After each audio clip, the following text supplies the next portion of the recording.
গোয়া ভারতের দক্ষিণ পূর্বে অবস্থিত এমন একটি জায়গা যেখানে গেলে মনে হয় যে আমরা বাইরের কোনো দেশে এসেছি।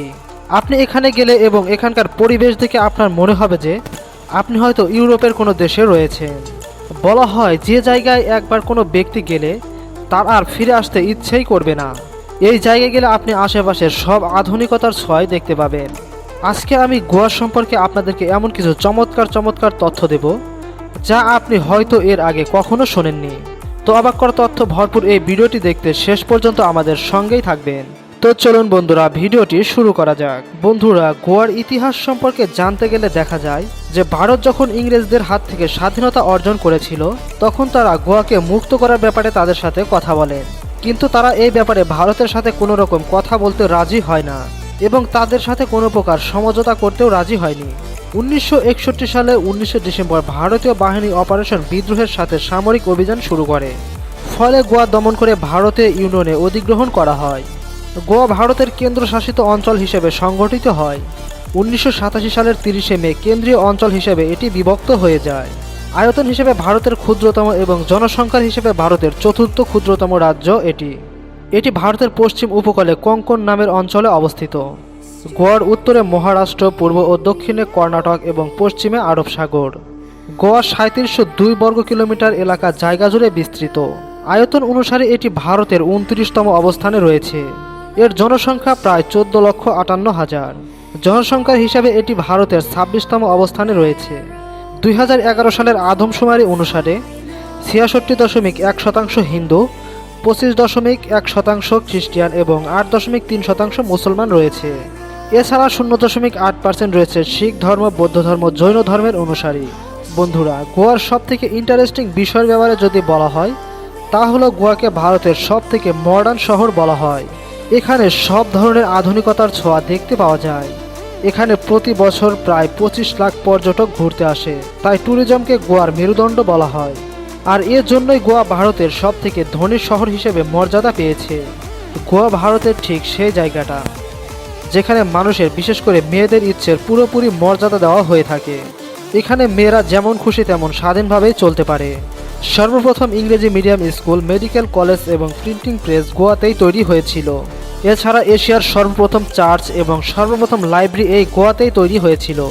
গোয়ার নাইট লাইফ পুরো ভারতের 1 নম্বরে রয়েছে, আর গোয়ার নাইট লাইফ পুরো বিশ্বে 50তম অবস্থানে রয়েছে, যেটা ভারতের জন্য গর্বের এক বিষয়। গোয়াতে 4000-এরও বেশি মদের বার রয়েছে এবং প্রত্যেকটা বাড়ির সরকার কর্তৃক লাইসেন্স প্রাপ্ত। বন্ধুরা, গোয়াতে অনেকগুলো ম্যাসেজ পার্লার রয়েছে যেখানে আপনি আপনার ক্লান্তি দূর করতে পারেন। সেই সাথে এই ম্যাসেজ পার্লারগুলোতে নারী সান্নিধ্য তো রয়েছে। নারিকেল গাছকে গোয়ার পরিচয় বহনকারী হিসেবে মনে করা হয়, আর এর জন্য এখানে নারকেল গাছ অনেক বেশি দেখতে পাওয়া যায়। গোয়ার রাজধানীর নাম হচ্ছে পানাচি, আর ভাস্কো দা গামা কর্তৃক বৃহত্তম শহর। একে গোয়ার বিজনেস টাউনও বলা হয়। বন্ধুরা, গোয়া 400 বছর ধরে পর্তুগিজদের আয়ত্তে ছিল। ঐতিহাসিক মারগাঁও শহরে আজও পর্তুগিজ সংস্কৃতি দেখতে পাওয়া যায়। এর জন্য এখানকার মানুষ আধুনিক জীবনযাপন করতে পছন্দ করে। গোয়ার সমুদ্র সৈকত, উপাসনালয় এবং ঐতিহ্যবাহী স্থাপনাগুলি বিখ্যাত। প্রতি বছর এখানে লক্ষ লক্ষ আন্তর্জাতিক এবং অভ্যন্তরীণ পর্যটক ট্যুরিস্ট হিসেবে আসে।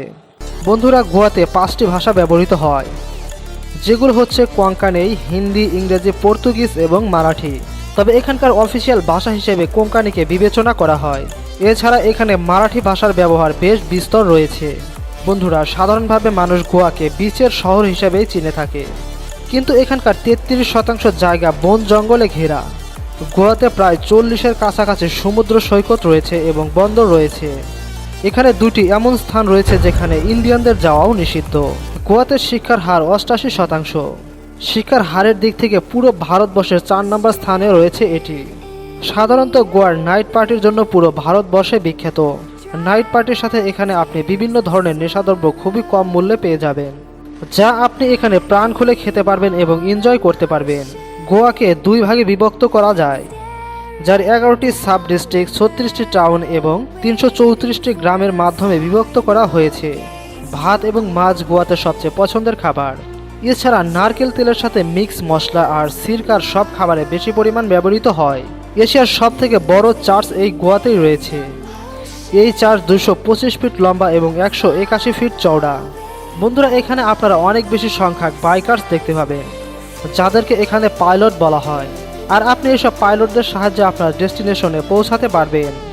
গোয়াতে লবণ, চুন, বক্সাইট এবং ম্যাঙ্গানিজ, সিলিকন সহ প্রাকৃতিক সম্পদ পাওয়া যায়। গোয়ার জাতীয় ফুল হলো জেসমিন এবং জাতীয় পাখি বুলবুল এবং জাতীয় পশু হলো গরু। এমনিতে তো পুরো ভারতে ক্রিকেট খেলা খুবই পছন্দ করা হয়, কিন্তু গোয়াতে সবচেয়ে পছন্দের খেলা হচ্ছে ফুটবল। গোয়াতে দুটো রেল লাইন আছে, যার একটি বিদ্যুৎ চালিত আর অপরটি কয়লা দ্বারা চালিত। গোয়া সমুদ্র বন্দর থেকে প্রতি বছর 700 মিলিয়ন টন লোহার এক্সপোর্ট করা হয়, যেগুলোর বেশিরভাগ জাপান এবং কোরিয়াতে যায়।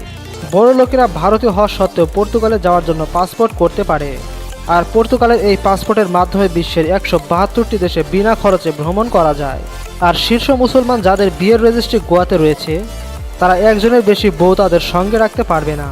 তাদের দুজনেরই পুরোপুরি সমান অধিকার থাকে এবং তালাকের সময় প্রত্যেক স্বামী স্ত্রীর সম্মিলিত তালাকের জন্য দায়ী গ্রহণ করে। বন্ধুরা, হানিমুন কিংবা ফ্যামিলি ট্রিপ অথবা বন্ধুদের সাথে ছুটি কাটানোর জন্য গোয়াকে ভারতের বেস্ট চয়েস বলা হয়। বন্ধুরা, এগুলো ছিল গোয়া সম্পর্কে কিছু ইন্টারেস্টিং ফ্যাক্ট। আশা করি আপনার ভালো লেগেছে। ভিডিওটি ভালো লাগলে লাইক দিন এবং আপনার বন্ধুদের সাথে শেয়ার করুন।